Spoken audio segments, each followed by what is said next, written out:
चलिए देखते हैं खान सर का बुक आरबीडी पब्लिकेशन का जो पॉकेट जी के समान ज्ञान जो बुक है उसका हम लोग प्राचीन भारतीय के बारे में अब देखते हैं। ठीक है, चैप्टर नंबर 16 सिकंदर के बारे में देखेंगे। सिकंदर का जन्म 356 ईसा पूर्व में हुआ था।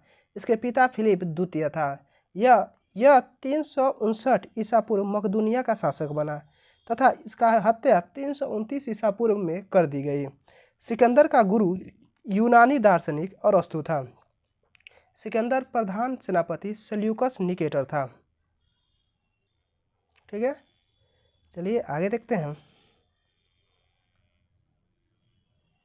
सिकंदर ने 326 ईसा पूर्व में हाइडेस्पिज झेलम का युद्ध किया जो पोरस व सिकंदर के बीच हुआ। पोरस का राज्य झेलम और चिनाब नदी के मध्य था। सिकंदर के आक्रमण के समय आम्बी तक्षशिला के शासक थे। इस युद्ध में पोरस की पराजय हुई, लेकिन सिकंदर पोरस की बहादुरी से प्रभावित होकर उसका राज्य वापस लौटा देता है।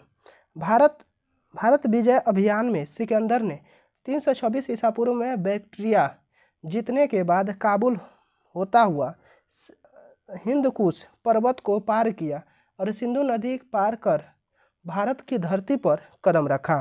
फिर इस समय सिकंदर की सेना ने कुछ अफवाहों से डरकर ब्यास नदी को पार करने से मना कर दिया।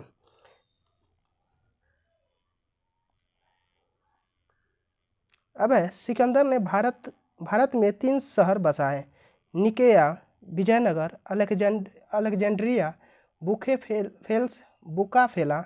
नोट में है बुकाफेला शहर इसने अपने प्रिय घोड़े का नाम पर रखा। सिकंदर 19 महीने भारत में रहा तथा 325 ईसा पूर्व को वह स्थल मार्ग से भारत में लौटा। सिकंदर की मृत्यु 323 ईसा पूर्व बेबीलोन में ज्वर बुखार से हुई है। सिकंदर ने अभियान से भारतीयों को 4 स्थल एवं 4 जलीय मार्गों का ज्ञान हुआ। सिकंदर के साथ इतिहासकार भारत आए, जैसे निरियाकस नौसेना का प्रमुख अनेसिक्रेटस जो कि और अरिस्टोबुल्स। हम लोग इसी वीडियो में हम लोग मौर्य साम्राज्य चैप्टर नंबर 17 भी देखेंगे। चलिए देखते हैं। मौर्य साम्राज्य 322 से 150 ईसा पूर्व। मौर्य राजवंश की साहित्यक स्रोत से जानकारी ब्रह्म साहित्य के अनुसार शूद्र, जैन और बौद्ध साहित्य के अनुसार क्षत्रिय, मुद्रा राक्षस के अनुसार ब्रिसल यानी निम्न वर्गीय, रोमालिया थापर के अनुसार वैश्य, सर्वाधिक मान्य मत क्षत्रिय है। अब चंद्रगुप्त मौर्य 322 से 298 ईसा पूर्व। जन्म 340 ईसा पूर्व। बिहार में चंद्रगुप्त ने नंदवंश के घनानंद अंतिम शासक को हराकर 322 ईसा पूर्व मौर्य वंश की स्थापना की। घनानंद को हराने के लिए चाणक्य विष्णुगुप्त शर्मा ने चंद्रगुप्त की सहायता की तथा इसे 1000 कांसापर्ण में खरीदा। चंद्रगुप्त ने तक्षशिला में शिक्षा प्राप्त की थी। 322 ईसा पूर्व में चंद्रगुप्त मौर्य मगध की राजगद्दी पर बैठा तथा इसका वास्तविक संस्थापक बना। अब जस्टिन या यूनानी इतिहासकारों ने चंद्रगुप्त मौर्य को सेंड्रोकोटस एवं एंड्रोकोटस के रूप में उल्लेखित किया है। विलियम जोन्स ने बताया कि चंद्रगुप्त मौर्य ही मेंड्रोकोटस है। 305 ईसा पूर्व में चंद्रगुप्त ने सिकंदर के सेनापति सेल्यूकस निकेटर को पराजित किया। अब इसके परिणाम स्वरूप निकेटर ने अपनी पुत्री हेलेना का विवाह चंद्रगुप्त के साथ किया तथा यह भारत का पहला अंतर्राष्ट्रीय विवाह था। अर्थशास्त्र पुस्तक के लेखक कौटिल्य चाणक्य को माना जाता है। इसका संबंध राजनीतिक विज्ञान से है। अर्थशास्त्र प्रथम भारतीय पुस्तक है जिसकी तुलना मैकियावेली की प्रसिद्ध पुस्तक प्रिंस से की जाती है। भारत का प्रथम प्रभुत्व संपन्न शासक चंद्रगुप्त मौर्य को माना जाता है। चंद्रगुप्त मौर्य का आध्यात्मिक गुरु भद्रबाहु था। इसने जैन धर्म ग्रहण किया। चंद्रगुप्त मौर्य ने अपने जीवन की अंतिम दिन श्रावण बेलगोला यानी कर्नाटक की पहाड़ियों पर गुजारे थे। बेलगोला का मंदिर जैन धर्म से संबंधित है। अब है कुसुमपुर, पाटलिपुत्र का प्राचीन नाम है। भारत में दास प्रथा विद्यमान नहीं थी। यह विवरण मेगास्थनीज ने दिया है। विशाखदत्त द्वारा लिखित पुस्तक मुद्रा राक्षस में चंद्रगुप्त मौर्य के लिए ब्रिशन शब्द का प्रयोग किया गया है। पाटलिपुत्र शहर के महलों को देखकर विवरण फया ने दिया कि यह मनुष्य द्वारा न बनाकर दैत्य व असुरों के द्वारा बनाए गए हैं।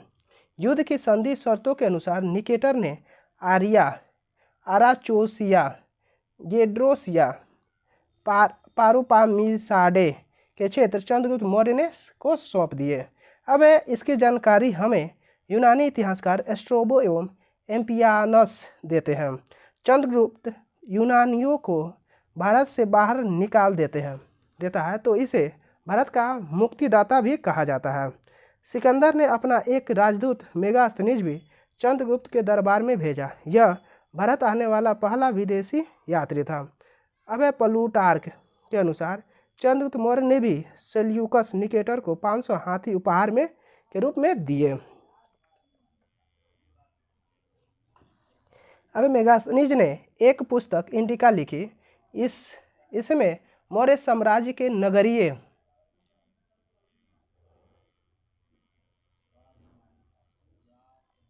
नगरीय प्रशासन और सैन्य प्रशासन के बारे में वर्णन किया है।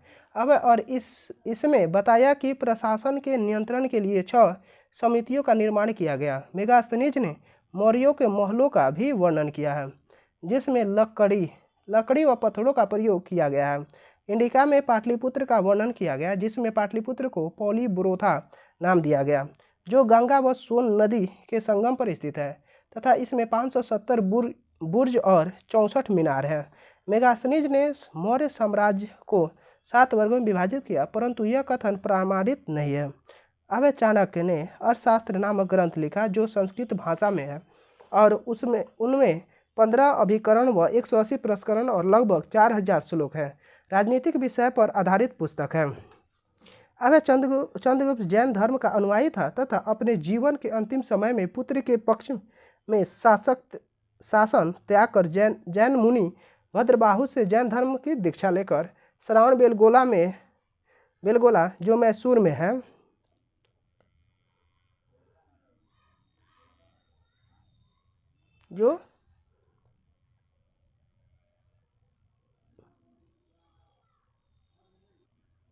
जो मैसूर में वहाँ 298 ईसा पूर्व में चला गया और उपवास द्वारा शरीर त्याग दिया। संलेखना विधि से जैन लेखों के अनुसार चंद्रगुप्त मौर्य के शासक काल के अंत में मगध में 12 वर्षों का भीषण अकाल पड़ा। चंद्रगुप्त मौर्य के सामंत पुष्यगुप्त ने गुजरात में सुदर्शन झील का निर्माण करवाया। अब बिंदुसार 298 ईसा पूर्व से 272 ईसा पूर्व। चंद्रगुप्त मौर्य का पुत्र बिंदुसार 298 ईसा पूर्व में गद्दी पर बैठा। यूनानी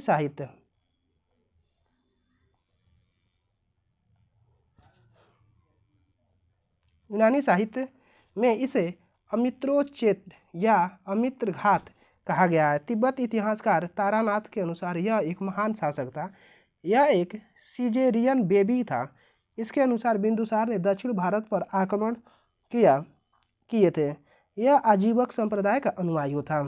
नोट में है आजीवन संप्रदाय की स्थापना मखली पुतिस गोसाल ने की है। यूनानी इतिहासकार एथिलीन के अनुसार उसने यूनान के शासक एंटियोकस फर्स्ट से 3 वस्तुएं मंगवाई: मीठी शराब, सूखे मेवे, स्प्रे अंजीर और दार्शनिक। बिंदुसार के समय तक्षशिला में 2 विद्रोह हुए जिसका दमन अशोक व सुसीम ने किया। नेपाल विद्रोह का दमन भी अशोक ने किया। बिंदुसार की मृत्यु के समय अशोक उज्जैन में राज्यपाल था। बिंदुपाल चीनी विवरण सिंहसेन जैन ग्रंथ। अब अलीड्रो बिंदुसार के अन्य नाम अलीड्रोकेसस, स्ट्रोबो, भद्रसार और वायुपुराण। अब अशोक 269 ईसा पूर्व से 232 ईसा पूर्व। अब अशोक का 4 वर्षों तक अपने भाइयों के साथ सत्ता संघर्ष चला। सिंहली अनुस्मृति की मान्यता के अनुसार अशोक ने अपने 99 भाइयों की हत्या की। अशोक की माता का नाम भीमा सुबादांग्री था। इनकी पत्नी देवी विदिशा मध्य प्रदेश की थी, जिनके पुत्र महेंद्र व पुत्री संघमित्रा ने श्रीलंका में बौद्ध धर्म का प्रचार प्रसार किया। इनकी दूसरी पत्नी करुबाकी थी और बेटा तीवर, जिनका एक अभिलेख मिलता है। अशोक ने क्रोधित होकर तख्त रक्षिता को जीवित जला दिया। अशोक का राज्याभिषेक 269 ईसा पूर्व में हुआ है। अब अशोक का नाम। अशोकवर्धन पुराण में अशोक मौर्य यानी गिरनार अभिलेख में अशोक, मस्की, गुर्जर, नेट्स, उदय गोलम और अभिलेख में मिलता है। प्रियदर्शी यानी भाब्रू शिलालेख में मिलता है।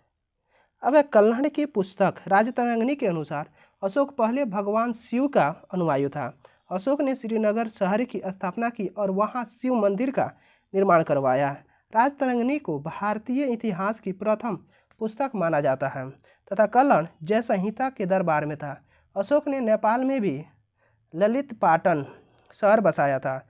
अशोक ने अपने राज्याभिषेक के 8वें वर्ष 261 ईसा पूर्व में कलिंग युद्ध किया। कलिंग का शासक नंदराज था। इस युद्ध में अशोक ने विजय प्राप्त की।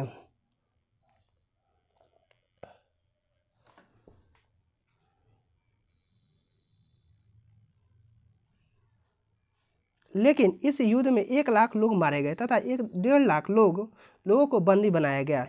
इस युद्ध के पश्चात अशोक का हृदय परिवर्तन हो गया, इसलिए उसने युद्ध घोषणा के स्थान पर धम्म घोष को अपनाया। अब मौर्यकाली का स्थापत्य कला का सर्वश्रेष्ठ नमूना सांची का स्तूप है।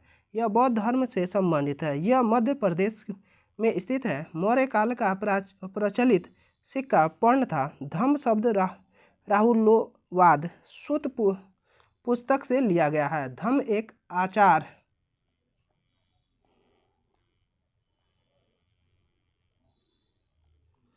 संहिता है। मौर्य काल का सर्वश्रेष्ठ बंदरगाह ताम्रलिप्त है। अब कंटक शोधक शब्द न्यायालय के लिए प्रयुक्त हुआ। भाग, बलि, प्रणय विशिष्ट एक कर थे। विशिष्ट एक बेगारी कर था। बिना मजदूरी परिश्रम दिए बिना कार्य करवाना। अशोक को भारतीय इतिहास में जनहित कार्य के लिए स्मरण किया जाता है। कलिंग का प्राचीन नाम उत्कल था। इसकी राजधानी तोसली थी। कलिंग शासक खारवेल महामेघवान वंश के थे। इन्होंने उड़ीसा में उदयगिरी की पहाड़ियों में हाथी गुफा शिलालेख उत्कीर्ण करवाया था। कौटिल्य की अर्थशास्त्र के अनुसार कलिंग हाथियों के लिए प्रसिद्ध था। इन्हीं हाथियों को प्राप्त करने के लिए अशोक ने कलिंग पर आक्रमण किया। सिंहली अनुश्रुतियों दीपवंश तथा महावंश के अनुसार अशोक को उसके शासक ने 4 वर्ष निग्रोध नामक भिक्षु ने बौद्ध धर्म को दीक्षित किया।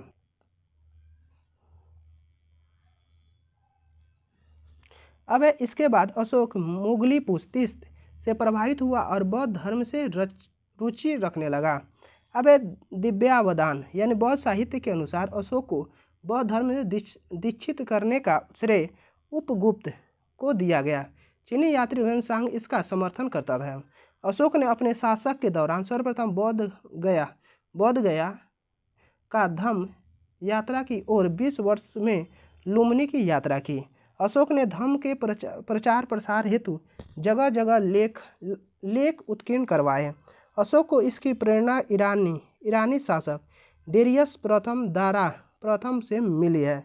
इसकी खोज 1750 ईसा पूर्व में टिफेथेलर ने की है। अब 1837 ईसा पूर्व जेम्स प्रिंसेप ने सर्वप्रथम पढ़ने में सफलता प्राप्त की। इसके उत्कीर्णकर्ता कापड़ थे। अभिलेखों का विषय प्रशासनिक होता था, लेकिन अर्थ से संबंधित लेख रुमिनदेई अभिलेख है, जो कर नीति से संबंधित है, जिसमें अशोक लुम्बिनी यात्रा के समय भू राजस्व कर की दर को 1/6 भाग से घटाकर 1/8 कर दी। अब अशोक के समकालीन मिस्र का राजा टालोनी सेकंड था। ब्राह्मणी लिपि के अभिलेख गुजरात से प्राप्त होते हैं तथा ग्रीक व अरमाइक लिपि के अभिलेख कंधार व काबुल से तथा खरोष्टी के शहबाजगढ़ी मानसेहरा पाकिस्तान से प्राप्त होता है। अब कंधार अभिलेख की खोज 1958 में हुई। अब अभिलेखों की लिपियाँ: ब्राह्म लिपि भारत में, खरोष्टी लिपि पाकिस्तान में, ग्रीक लिपि अफगानिस्तान में, अरमाइक लिपि अफगानिस्तान में। नोट: ब्राह्मी लिपि बाएं से दाएं तथा खरोष्टी लिपि दाएं से बाएं की ओर लिखी जाती है। अब अशोक ने सार्वजनिक स्थानों पर राजाज्ञाएं स्थापित करवाई थी।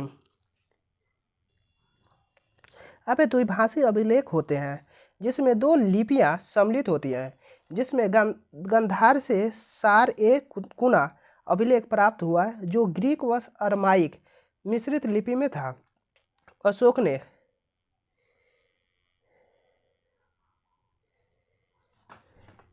ने अभिलेखों को 3 भागों में विभाजित किया। लेख है शिलालेख, स्तंभलेख और गुहालेख। शिलालेख को बृहत और लघु में विभाजित किया गया, स्तंभलेख को बृहत और लघु में विभाजित किया गया। अशोक ने 8 स्थानों पर बृहत शिलालेख को लगवाए जिनकी संख्या 14 है। अब बृहत शिलालेख: शाहबाजगढ़ी पाकिस्तान, पेशावर, मानसरोवर पाकिस्तान, कालसी देहरादून उत्तराखंड, जूनागढ़ गिरनार गुजरात, धौली उड़ीसा, जोगढ़ उड़ीसा, सोपारा महाराष्ट्र, ठाणे, एर्री गुडी आंध्र प्रदेश कर्नूल में है। अब अशोक के शिलालेख और उनके विषय। शिलालेख विषय: पहला शिलालेख पशु वध पर प्रतिबंध लगाया। दूसरा शिलालेख मनुष्य व पशु चिकित्सालयों का निर्माण करवाया, लोक कल्याणकारी कार्य किए। तीसरा शिलालेख रज्जुक के नियुक्ति की तथा राजकीय अधिकारियों की हर 5 वर्ष पर राज्य भ्रमण करने का आग्रह किया। चौथा शिलालेख भेरी घोष, रण घोष की जगह धम घोष की घोषणा की।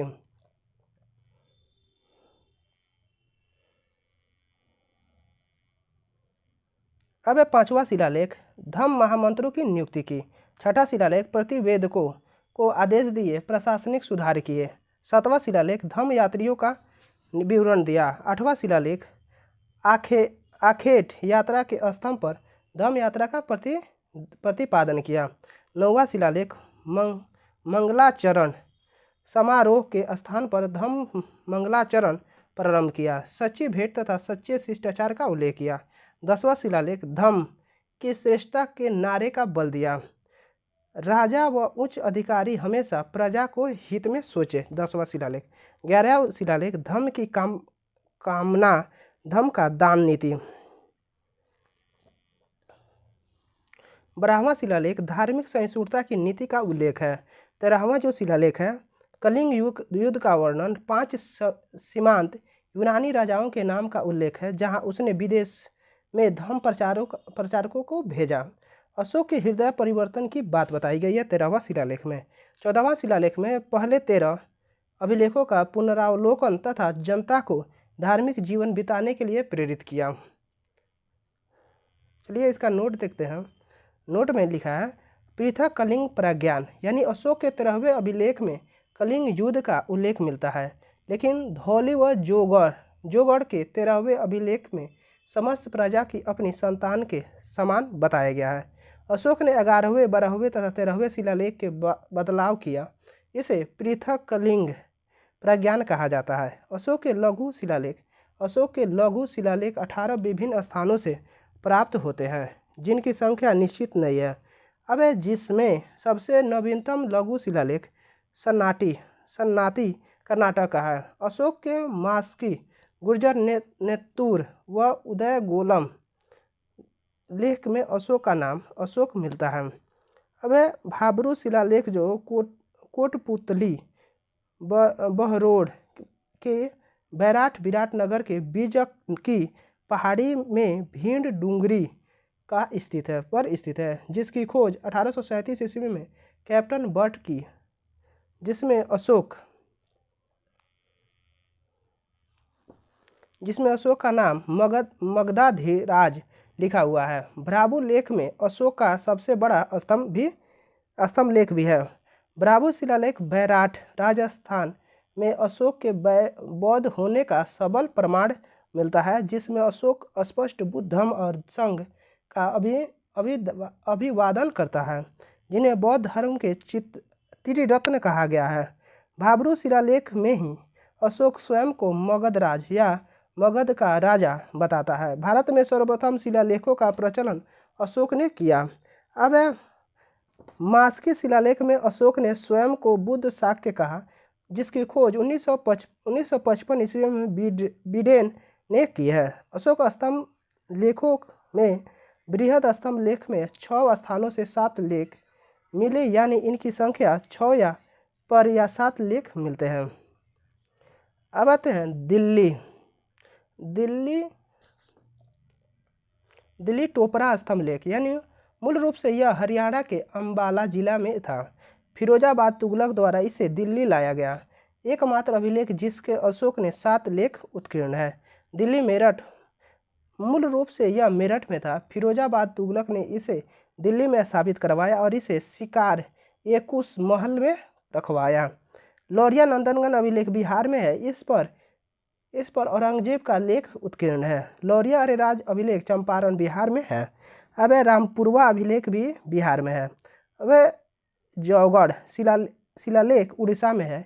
इसकी खोज 850 ईस्वी में वाल्टर इलियट ने की थी। अब प्रयाग प्रस्तर अभिलेख, यह मूल रूप से कौशाम्बी में था, जिसे अकबर ने इलाहाबाद के किले में स्थापित करवाया था। इस पर बहुत से लेख लिखे गए, जिसमें रानी का लेख कारुवाकी समुद्रगुप्त का प्रयाग प्रस्ती भी उत्कीर्ण है। इसमें अकबर व बीरबल का लेख भी उत्कीर्ण है।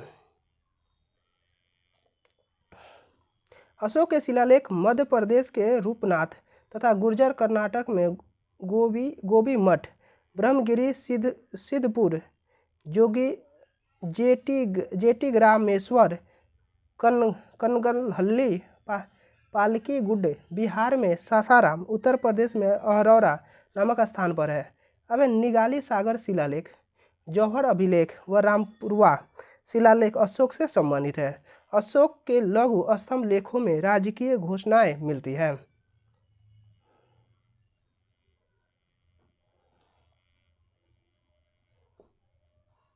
अब अशोक स्तंभ सांची व धमेख स्तूप सारनाथ में है। सांची मध्य प्रदेश, सारनाथ उत्तर प्रदेश। लेख में संघ भेद को रोकने के आदेश दिए गए हैं। अब निगाली सागर अभिलेख में अशोक ने अपने राज्याभिषेक में 14वें वर्ष में कनक मुनि के स्तूप का जीर्णोद्धार कराया। लुम्बिनी ग्राम का धार्मिक कर बलि माफ कर दिया गया। अब वास्तुकला के इतिहास में अशोक ने एक नई शैली का विकसित किया, जिससे गुफा लेख धार्मिक साहित्य सहिष्णुता का परिचायक है। अब बराबर की पहाड़ियों में अशोक ने 4 गुफाओं का निर्माण करवाया था, जो कर्ण गुफा, सुदामा, चौपार तथा विश्व झोपड़ी गुफा थी। आजीवक संप्रदाय के भिक्षुओं को दान में दे दी गई। अशोक के पौत्र दशरथ ने नागार्जुन पहाड़ी पर गुफाओं का निर्माण करवाया तथा बराबर की पहाड़ियों पर दशरथ ने लोमस ऋषि की गुफा भी बनवाई।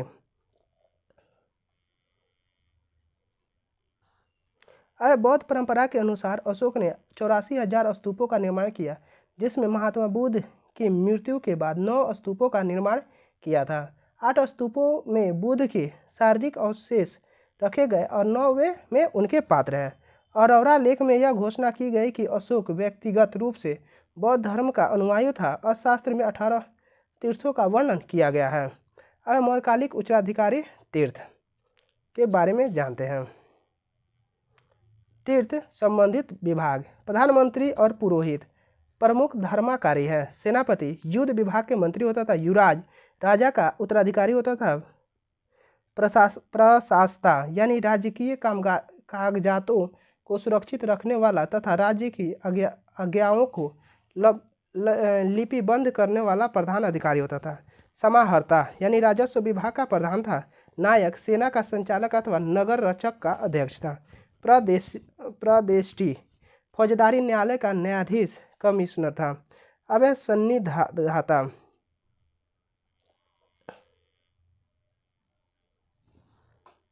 सन्निधाता राजकोषीय कोषागार था।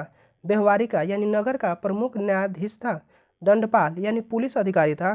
कर्मांतिक यानी उद्योगों एवं कारखानों का अध्यक्ष था। अब है अंतपाल यानी सीमावर्ती दुर्गों का रक्षक था। दुर्गपाल राजकीय दुर्ग रक्षकों का अध्यक्ष था। नागरक पौर यानी नगर कोतवाल या नगर का प्रमुख अधिकारी था। द्वारिक यानी राजमहलों की देख रेख करने वाला व्यक्ति था। आटविक वन विभाग का प्रधान था।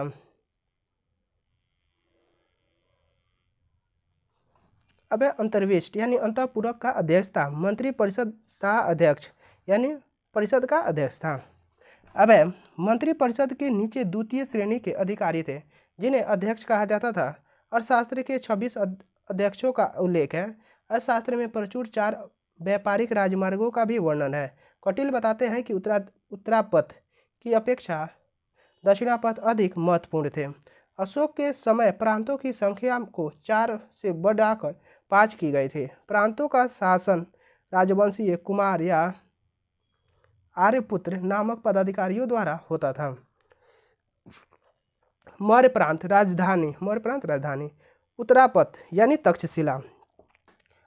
अवंती राष्ट्र यानी उज्जैनी। प्राचीन मध्य प्रदेश यानी पाटलिपुत्र।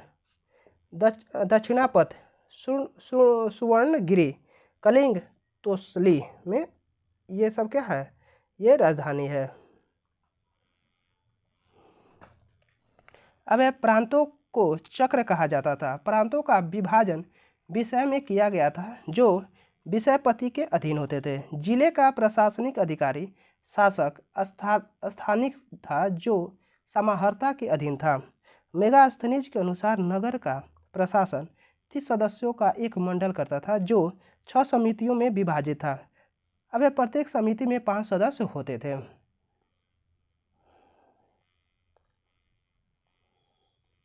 अब आते हैं नगरीय प्रशासनिक समिति व उसके कार्य। अब है समिति कार्य, ठीक है। प्रथम समिति उद्योग शिल्पों के लिए, द्वितीय समिति विदेशियों के देखभाल के लिए, तृतीय समिति जन्म मरण के लिए, चतुर्थ समिति व्यापार वाणिज्य के लिए, पंचम समिति वस्तुओं के विक्रय के लिए, छठी समिति बिक्री कर के लिए। अब विक्रय कर के रूप में मूल्य व 10वां भाग वसूला जाता था। एग्रोनोमाई मेगास्थनीज के अनुसार मार्ग निर्माण अधिकारी था। अब सैन्य व्यवस्था में मेगास्थनीज के अनुसार सैन्य विभाग 6 समितियों में विभक्त था और प्रत्येक समिति में 5 सदस्य होते थे। अब सैनिक प्रबंधन की देखरेख करने वाला अधिकारी अंतपाल कहलाता था। अब सैन्य विभाग का सबसे बड़ा अधिकारी सेनापति होता था। प्लिनी नामक यूनानी लेखक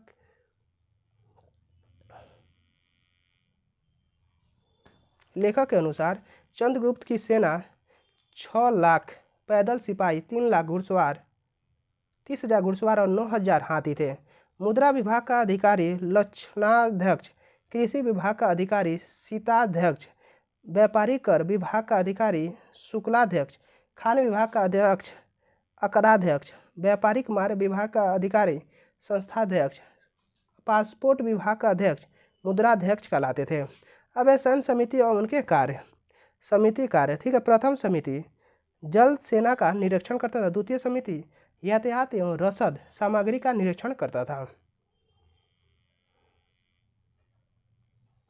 तृतीय पैदल सेना का निरीक्षण करता था। चतुर्थ अश्व सेना का निरीक्षण करता था। पंचम गज सेना का निरीक्षण करता था। षष्ठ रथ सेना का निरीक्षण करता था। मेगास्थनीज ने भारतीय समाज को 7 वर्गों में विभाजित किया है। पहला दार्शनिक, व्यापारी, किसान, कारीगर, चरवाहा, सैनिक, मंत्री व परामर्शदाता, गुप्तचर। अब अर्थशास्त्र में गुप्तचर को गुड पुरुष कहा गया है। अब एक ही स्थान पर रहकर कार्य करने वाले गुप्तचर को संस्था कहा जाता था तथा एक स्थान से दूसरे स्थान पर भ्रमण करके कार्य करने वाले गुप्तचर को संचार कहा जाता था। मौर्य शासक में पुरुषों के साथ महिला अंगरक्षक भी होती थी। अब अर्थशास्त्र में भूमि छिद्र न्याय का वर्णन किया गया है। अब सरकारी भूमि को सीता भूमि कहा जाता था। बिना वर्षा के अच्छी खेती होने वाले भूमि को अदेव मातृक कहा जाता था। शीताध्यक्ष कृषि के अधिकारी थे।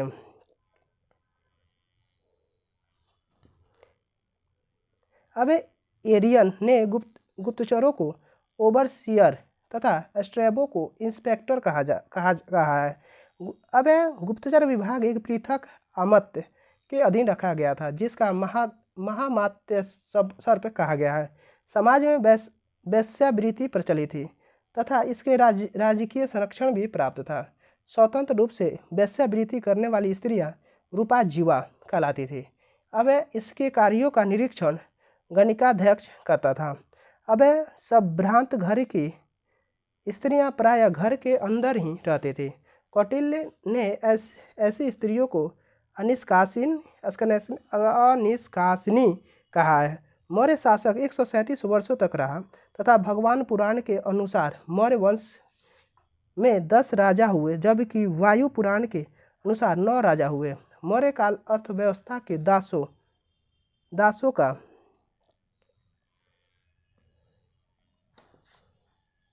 का महत्वपूर्ण योगदान था। मेगास्थनीज के अनुसार मौर्य काल में दास प्रथा नहीं थी। मौर्य शासक में 2 प्रकार की न्यायिक व्यवस्था थी, जिसमें धर्मस्थायी व्यवस्था एवं कंटक शोधन न्यायालय थे।